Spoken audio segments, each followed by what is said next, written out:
তারপরেই মানুষ দেখবে তোমার দেখা নাই গো, তোমার দেখা নাই। আপনাদের একটা কথাও আমরা বিশ্বাস করি না। সোনার বাংলা করবে, একটা আয়নার মতো গ্লাস লাগিয়ে লিখে নিয়ে আসে, সেই গ্লাসটা আপনারা দেখতে পাবেন না, কিন্তু যিনি পড়েন তিনি দেখতে পান। তার নাম হচ্ছে টেলিপ্রম্পটার। আমি নিজের চোখে দেখেছি বলেই বলছি। সোনার বাংলা করবে, যে সোনার বাংলার ছেলে মেয়েদের ওনার বিজেপি রাজ্যে বিহারে অত্যাচার হচ্ছে, উত্তরপ্রদেশে মারছে, খুন করছে, রাজস্থানে খুন করছে, দিল্লিতে খুন করছে, আসামে খুন করছে, ডাবল ইঞ্জিন সরকার। আর লজ্জা করে না? বাংলার মাটিতে এসে বাংলা বিরোধী বলে কিনা সোনার বাংলা করবে। জিপ টেনে নেওয়া উচিত এদের মানুষের গণতন্ত্রের মাধ্যমে। দাঙ্গাকারীরা দাঙ্গা করে বিজেপি পার্টি ক্ষমতা এসছে, মিথ্যের ঝুলি নিয়ে, ঠাকুরমার ঝুলি নিয়ে নয়, মিথ্যের ফুলঝুড়ি নিয়ে। বিজেপি রাজ্যে মাছ খাওয়া বন্ধ, মাংস খাওয়া বন্ধ, ডিম খাওয়া বন্ধ। মনে নেই ব্রিগেডের মিছিলে একটি ছেলে, গরিব ছেলে, হকার, সে জানে না কোন পার্টির মিটিং, সে গিয়েছিল চিকেন প্যাটিস বিক্রি করতে। যায় তো হকাররা, সব মিটিংয়েই যায়। তাকে ধরে কিরম পিটিয়েছিল ভুলে গেছেন? কদিন আগে হাওড়াতেও মেরেছে। এর বদলা তো ভোটের পর আমি নেবই।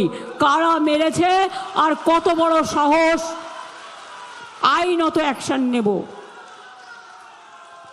আমার বদলা মানে শান্তি, আমার বদলা মানে গণতন্ত্র, আমার বদলা মানে ভোট, আমার বদলা মানে অধিকার, আমার বদলা মানে খুনের বদলে খুন নয়, দাঙ্গা নয়, অশান্তি নয়। কালকে আমোদি প্রমোদি বাবুরা হলদিয়ায় মিটিং করতে গিয়ে বলেছেন, বাবা কত এখন দয়া, ইলেকশন এসে গেছে না, এখন তো একটু দয়া দেখাতে হবে ভোট নেওয়ার জন্য। একে তো 90 লক্ষ লোকের নাম বাদ দিয়েছে। তোমার যদি এতই দয়া, তুমি মানুষের উপর ছেড়ে দিতে, তুমি 90 লক্ষ লোকের নাম বাদ দিয়েছো কেন? যাতে তুমি বিনা যুদ্ধে জিতে যেতে পারো। ও অত সস্তা, যারা আছে কেউ ভোট দেবে না, মনে রাখবেন। বিজেপিকে যারা আগেও ভোট দিয়েছেন কোনোদিন, কোনো পার্টিকে ভোট দেবেন না, তৃণমূল কংগ্রেস জোড়াফুল ছাড়া। না হলে আসামে এনআরসি করেছিল, বাংলায় এরপর এনআরসি করবে, আমি থাকতে করতে দেব না, ডিটেনশন ক্যাম্প করতে দেব না, মাথায় রাখবেন। এনআরসি করে 19 লক্ষ লোকের নাম বাদ গিয়েছিল, 13 লক্ষ হিন্দুর নাম বাদ গিয়েছিল, আর 6 লক্ষ মুসলিম ভাই বোনেদের নাম বাদ গিয়েছিল। মনে রাখবেন, এখানেও শুনতে পাচ্ছি, আজকে একটা সংবাদ মাধ্যমে দেখলাম, আমিও ক্রস চেক করব, সেখানে দেখলাম 90 লক্ষ ভোট যাদের বাদ দিয়েছে, তার মধ্যে 60 লাখ হিন্দু ভোটার আর 30 লাখ মুসলিম ভোটার। বুঝলেন এবার অঙ্কটা? অঙ্কটা বুঝলেন? হিন্দু না মুসলমান ওই জিজ্ঞাসে কোনজন, ভোট কাটারি ভোট কটে। এটাই গণতন্ত্রের জীবন, এটাই অধিকার রক্ষা। হ্যাংলা বিজেপি, হ্যাংলা বাংলা করবে, দখল করবে বাংলা, লজ্জাও করে না। ছোট বাচ্চা ছেলেরা অন্যায় করলে মা বোনেরা একটু কান মুলে দেয়, একটু বকাবকি করে, কিন্তু বাচ্চারা যেটা করে জেনে শুনে করে না। ওরা ছোট্ট শিশু, ওদের ভালোবাসাটাই আমাদের কাজ। আর বুড়ো খোকারা যদি এত মানুষের নাম কেটে দেয়, জোর করে ইডি সিবিআই দিয়ে ভোট করায়, এক পক্ষ বিজেপি দিয়ে ভোট করায়, তাহলে আপনারা তাদের কি করবেন? বদলা নিতে গণতন্ত্রের থাপ্পড় দেবেন, নিজের ভোটটা জোড়া ফুলে দিয়ে এর বদলা নেবেন। নিয়ে বলুন, যতই করো হামলা, এবার হবে গণতন্ত্রের বদলা, ভোট দেবার বদলা। অত সস্তা নয়। মিথ্যের ফুলঝুরি ওড়াচ্ছে, বলছে বাংলায় নাকি মাছ উৎপাদন হয় না। আপনারা কেউ মাছ খান না? কে কে খাননি, পাননি? কে কে মাছ খেতে পাননি একটু হাত তুলে আমায় দেখান তো। বাজারে মাছ বিক্রি হয় না, মৎস্যজীবীরা পুকুরে মাছ ফলায় না, বেরিতে মাছ ফলে না, জলাশয়ে মাছ ফলে না। কি এখানে মাছ মাংস ডিম সব পান তো? না পেলে বলে দিন পাই না, সত্য কথা শুনতে আমার কোনো অসুবিধে নেই। মোদিবাবু বলে গেলেন বাংলার থেকে বিহারে বেশি মাছ তৈরি হয়, সেটা বাইরে পাঠানো হয়। তা তো হবে, তুমি বিহারে তো মাছ খেতে দাও না, তা তুমি যদি খেতেই না দাও তা সেটা তো তোমাকে বাইরে পাঠাতে হবে, বিক্রি করতে হবে, টাকা অর্জন করতে হবে। কই বিহারে লিট্টি খায়, ছাতু খায়, আমি নিজেও খাই, কখনো কখনো আমার ভালো লাগে। কই আমরা তো বলি না? আমরা যখন ধোকলা খাই আমরা তো বলি না? আমরা যখন ধোসা খাই আমরা তো ভাবি না যে ওটা আমার না আপনার? আমরা যখন হালুয়া খাই আমরা তো ভাবি না ওটা আমার না আমাদের গুরুদুয়ারা থেকে এসছে? তাহলে আপনাদের এত কিসের রাগ? মাছ খাবে না, বিজেপির লোকেরা সব মাংস খায়। আপনারা ওমানের সাথে চুক্তি করেছেন গরুর মাংস সাপ্লাই করবা। ইউপিতে সবচেয়ে বেশি গরু সাপ্লাই করে আর বাংলাকে দোষ দেয়। নিজের বেলায় নন্দ ঘোষ, আর যত দোষ তৃণমূলের নামে দিয়ে দোষ।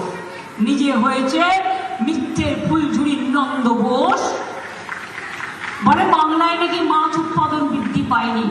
শুনে রাখুন, আমাদের সরকারের আমলে মাছের উৎপাদন 1,72,000 মেট্রিক টন বেড়ে 23 লক্ষ। ফুলঝুরির নন্দ বোস বলে বাংলায় নাকি মাছ উৎপাদন বৃদ্ধি পায়নি। শুনে রাখুন, আমাদের সরকারের আমলে মাছের উৎপাদন 1,72,000 মেট্রিক টন বেড়ে 23,74,000 মেট্রিক টনে দাঁড়িয়েছে। এবং নোনা জলের মাছের উৎপাদন হয়েছে 1,98,000 মেট্রিক টন। মৎস্যজীবীদের টন প্রতি উপার্জনও বেরিয়েছে। এ মিথ্যে বাবুরা, আমি তো কাগজ নিয়ে বলছি, টেলিফোনটা দেখে নয়। এটা আমাদের ফিগার, রাজ্য সরকারের ফিগার। লজ্জা করে না মিথ্যে কথা বলতে? মিথ্যেবাদী, কুৎসাবাদী। মাছের চারা উৎপাদনে পশ্চিমবঙ্গ এখন দেশের 1 নম্বর স্থানে। ওরে মিথ্যের ফুলঝুরি, ওরে মিথ্যেবাদীরা, জবাব দেবে কে তার? প্রশ্ন করি আবার, অন্যান্য রাজ্য থেকে মাছ আমদানি কমেছে।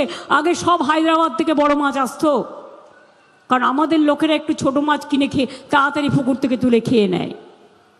যার জন্য চুনোপুঁটি আমাকে সংরক্ষণের জন্য সংরক্ষণাগার তৈরি করা হয়েছে কিছু পুকুরকে ঘিরে। মাছের চারা উৎপাদনে পশ্চিমবঙ্গ দেশের 1ম স্থানে। কানে যাচ্ছে না কানে মেশিন লাগিয়ে দেবো? যারা আমার বক্তৃতা রেকর্ড করছেন প্রেসের ভাই বোনেরা, একটু পৌঁছে দিয়েন তো বিজেপির অফিসে।